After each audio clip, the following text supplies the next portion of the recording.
14 na taong gulang ang isang dalagita nang siya'y halayin daw ng sarili niyang tiyuhin. Agad nagsampa ng kaso ang kanyang ina laban sa kapatid nito. Pero nang mahuli na ang suspect makalipas ang isang dekada, tila lumambot ang puso ni nanay at gusto yatang ipaurong ang kaso laban sa kuya niya. Mag-isang itinataguyod ni Sarah hindi niya tunay na pangalan ang kanyang 4 na anak. Kaya naman kahit mabigat sa kalooban, nagpunta siya sa Kuwait para magtrabaho bilang domestic helper noong 2013. Nag-usap naman kami mag-ina, hindi pa pwede na i-transfer kita. Ipinagkatiwala niya ang anak na si Alisa, hindi niya tunay na pangalan, sa kanyang kuya na tinawag naming si Lando. Sobrang hirap sa isang ina lang. OFW pang nanay. Habang nag-aaral ang dalagita, sumasideline siya sa kantin ng kanyang tiyuhin. That time na yun, nakiusap ako sa kuya ko kung pwede, kahit mag-working student, para magkaroon siya naman ng sapat na allowance. Naging maayos naman daw ang relasyon ng magtito. Pero gabi ng December 2012, nang malasing daw si Lando, dito na raw nagsimulang magkalamat ang relasyon ng dalawa. Ang ano ng kuya ko daw, parang nagselos dun sa matanda na yung lalaki, kausap niya po. Parang galit na galit siya. Pinauwi siya ng salita na pangit. Ang pagiging concern ni Tito sa dalagita, iba raw ang agenda.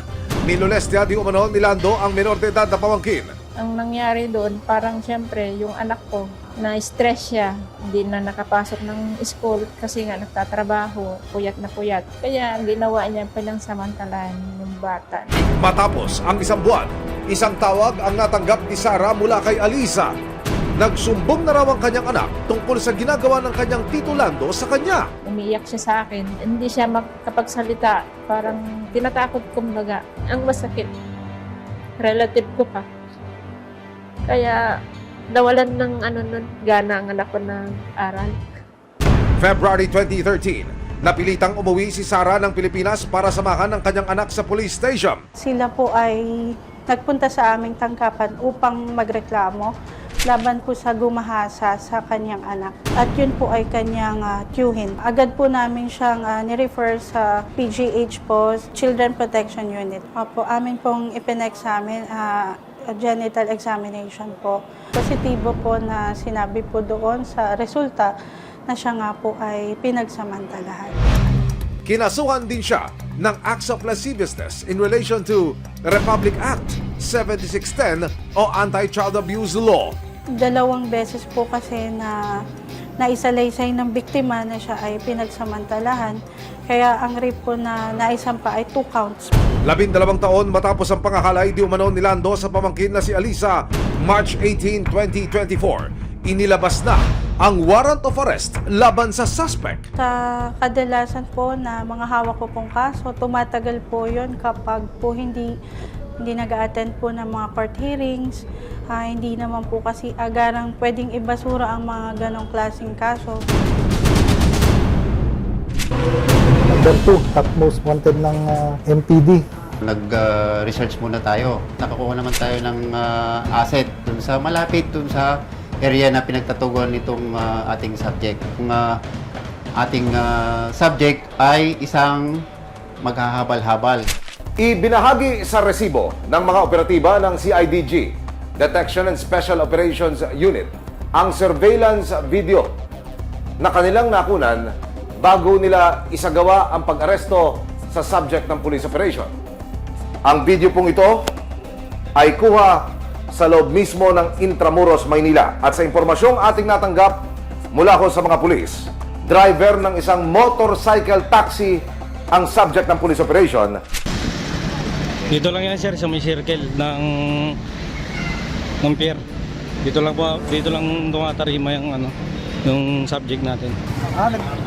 Nagbiyahe. Dito lang yan siya sir, dito lang siya paikot-ikot lang. Nang makumpirma ang lokasyon ni Lando April 3 nitong taon, kasama ang resibo, ikinasa ng Criminal Investigation and Detection Group, DSOU, ang long overdue na pag-aresto kay Lando. Natuntun siya habang nagtatrabaho bilang rider. Kuya Lando, huwag na po kayong kumuha ng booking dahil ang inyong next drop-off, guess where? Walang iba kundi sa presinto. Alam mo naman mo, di ba?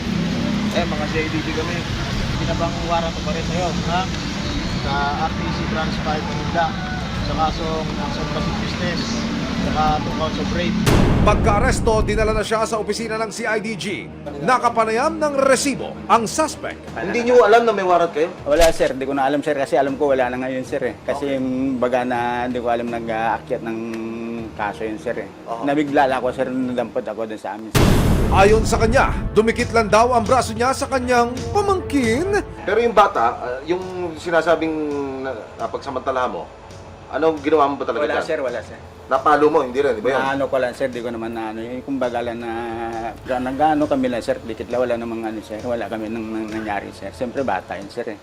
Nang tawagan namin si Nanay Sara para kumpirmahin ito, ang nasabi lang niya ay, "My child is not a liar." Tinatanggi niya ho yung mga paratang, pati na yung mismong krimen. Alangan po na gawa ng anak ko po. Ayun po, siyempre kahihiyaan ng anak ko po. Alangan po na gumawa siya ng hindi maganda na kasalita po. Yung anak ko po, sinordilan po. Pero April 5, 2024, nang magtungo si Nanay Sara sa CIDG DSOU para makita ang kanyang kuya, tila nag-iba ang ihip ng hangin.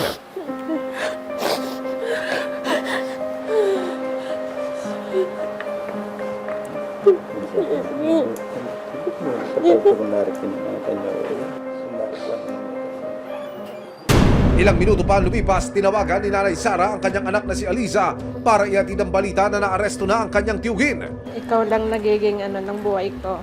Sabi mo nga sa akin, bigyan mo ng katarungan ng nangyari. Ito na, pero sobrang sakit, anak. Hindi ko lubos maisip.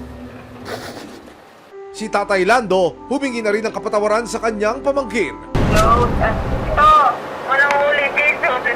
Hindi, walang kasi sakit. Diyan, kung na lang ulitin sa sunod, siyempre Okay may naman. anak pa rin ng babae. Kaya nga anak. Alam lang po sa amin. Napatawad ka po namin kayo. Dito po. Mahirap man tanggapin. Kuya ko, anak ko.